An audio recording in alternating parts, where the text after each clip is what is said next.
Ito na po. Kasi po yung program na Araw ng Pagbasa, we do that yearly. And we invite reading ambassadors. So, minsan mga kilalang mga tao, mga officials ng DepEd, nagbabasa po yan sa mga... DepEd na naman! Sino ba nakaupo dyan sa DepEd? 2022, 2023, at bago ho pumalit itong si Secretary Angara. Diyos ko. Bakit ang dami lumalabas na ganito? Umpisahan niya natin yan, mga kababayan. Ako, si Rods Gutierrez pa ito ng One Rider Party List. Shiro Kansaki, shoutout sa'yo. DepEd ulit. Based on reports, on November 21, 2023, the DepEd celebrated Araw ng Pagbasa, and this was spearheaded by the Bureau of Learning Delivery under the Curriculum and Teaching. Is that correct, Madam Chair? That's correct, Madam Chair. And during that event, Madam Chair, this was celebrated with the launching of Isang Kaibigan. Ito yung Isang Kaibigan. Kung natatandaan nyo, mga kababayan, ano natatandaan nyo doon sa Isang Kaibigan? Humiwalay sa unit. Humiwalay sa unit team. Bakit? Mukhang napapansin natin na yung mga kaibigan nung isang kaibigan, kumbaga, iniimbestigahan dahil doon sa mga kalokohan di umano. Kagaya na lang nung kaibigang pastor, mga kababayan. Diba? Yung kaibigan na sinasabing Son of God na nasa ilalim po ng lupa, mga kababayan. Anyway, yung Isang Kaibigan po, yung libro ni Inday Sara Duterte, mga bossing, ha? Biro lang yung yung Isang Kaibigan na humiwalay sa unit team, no? Dahil napapansin na puro kaibigan iniimbestigahan. It was held in a public elementary school in Quezon City. Is that correct, Madam Chair? That's correct, Madam Chair. So, Madam Chair, as the USEC being responsible for curriculum and teaching, and by that line of logic, yung Bureau of Learning Delivery, may we ask po, kayo po ba yung responsible for the production of this book, yung Isang Kaibigan? Madam Chair, hindi po. What is the role of the... Hindi daw. Kayo po ba ang responsible doon sa production ng Isang Kaibigan? Madam Chair, hindi po. Curriculum and teaching strand po in the production and development of Isang Kaibigan. I understand this was a project of the former secretary. Is that correct, Madam Chair? Yes, Madam Chair. Wala pong role ang Department of Education sa development, reproduction, or printing of Isang Kaibigan. Walang role. Hindi nila alam yung printing o reproduction. Diyos ko po, nung Isang Kaibigan, paano nangyari ho yun, mga kababayan? Yan, si Hello Kitty sabi, ha? What? How come? Pakinggan nga natin kung bakit daw. Storybook. Thank you. Madam Chair, so as per reports, the illustrators were a certain Janina Simbilio and Joseph Kaliner of the Creative Media Unit, Public Affairs of the Service of the Department. Is this report erroneous, Madam Chair? Madam Chair, I have no knowledge of that. No knowledge. Madam Chair, under what department? Ano yun? Si BP Sara lang ang tumatrabaho doon sa Isang Kaibigan. Tama ba ako, Shiro Kansaki? Bakit hindi alam nitong mga ito? Sabi ni Hello Kitty, sa budget nila kukunin yan tapos hindi alam. Yun nga May bypass bang nangyayari dito sa librong iimprenta na Isang Kaibigan? Sabi ni Apo ni Laylay, numero 267, Tamsak Idol watching from Saudi Arabia. Sabi ni Aida Halili, budol nga. Shiro Kansaki, that means si BP ang gumawa ng libro. Bakit sabi? Merong nagsasabi parang ilang porsyento hango doon sa ibang libro. Po kaya itong Public Affairs Service of the DepEd. With your permission, Madam Chair. Anyway, wait lang ha. Kalaruhin lang natin. Para po doon sa mga ngayon pa lang, no? Naririnig itong balita na ito. Ano ba yung Isang Kaibigan? Yun po yung Isang Kaibigan na gustong ipa-imprenta, ipamahagi no? Na tinanong po sa ating Vice Presidente, ano ang nilalaman ng isang kaibigan, na ang nagtanong po, mga kababayan, ay ang isang senador ng Pilipinas, mga bossing, na si Senator Hontiveros po, mga bossing. Kaso ang sagot, no, ni VP Sara, ayaw niyo po yatang marinig o ayaw niyo po yatang makarating doon sa mga gulang niya, sa mga magulang, no?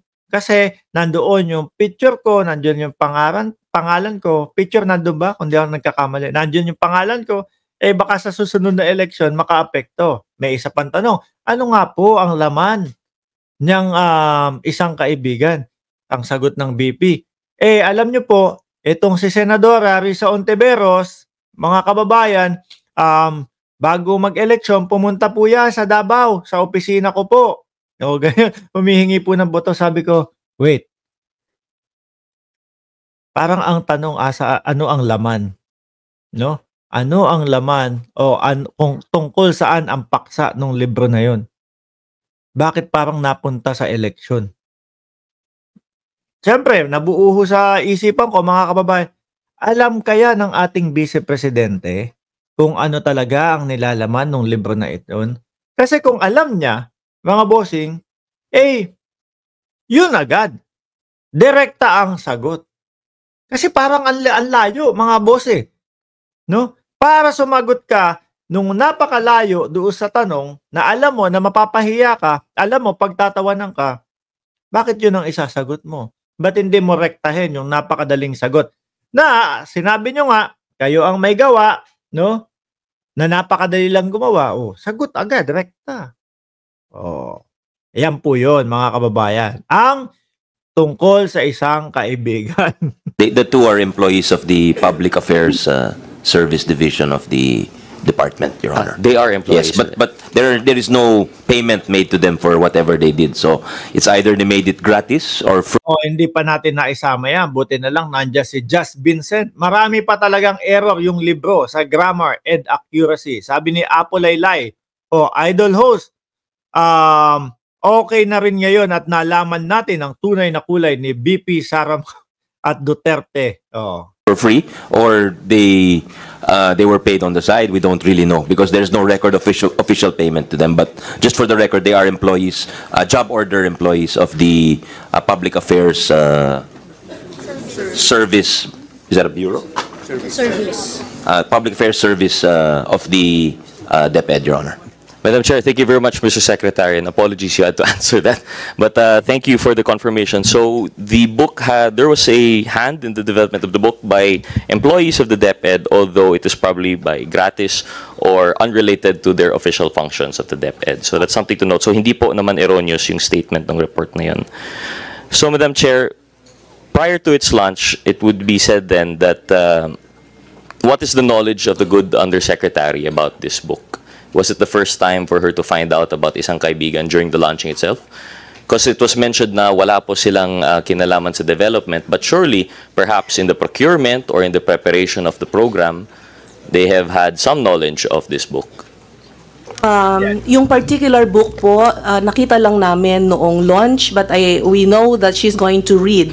Kasi po yung program na Araw ng Pagbasa, we do that yearly. And we invite reading ambassadors. So, minsan yung mga ganyan-ganyan di ba? Merong mga araw ng mga wika, linggo ng wika, etc., etc. Yearly naman talaga nagaganap yung mga ganyan, lalo na sa mga eskwelahan ho. mga kilalang mga tao, mga officials ng DepEd, nagbabasa po yan sa mga schools. And they can choose the storybook that they're going to read. So in this Araw ng Pagbasa in a Quezon City school, ang binasa ni VP ay yung kanyang story. Ayan! No, siguro naman bago basahin ng ating Vice Presidente yon, hindi niya na isasagot yung ito pong si Risa Hontiveros, pumunta po sa aking opisina doon sa law firm ko sa Davao at humihingi ng tulong para makakuha ng boto sa Davao. Dahil po, syempre mga estudyante na lang po ang mga kausap niya doon. Mga maliliit na bata na lang po. Dapat kung ano yung mismo nandun sa libro, babasahin na lang ho yan, ha? Mga kababayan. pwedeng habang binabasa mo, kung hindi mo alam, habang binabasa mo, o ina-analyze mo na. Para pag sa gano'n, nagpaliwanag ka o may konting pagpapaliwanag, pag-i-explain, kaya na. Hindi ang i-explain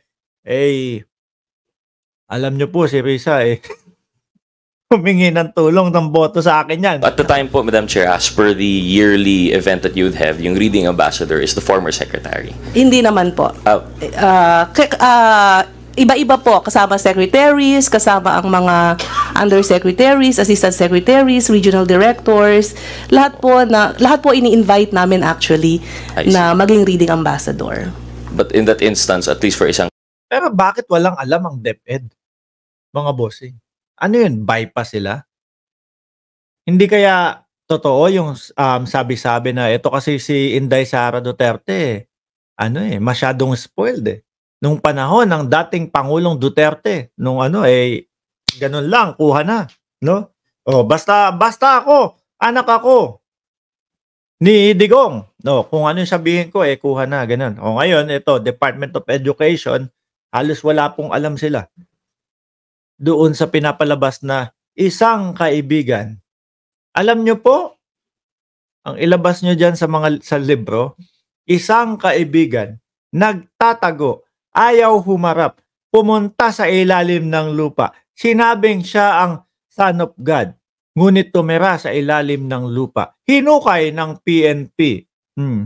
Dahil ayaw ipahukay nung kanyang mga alipores, ayun,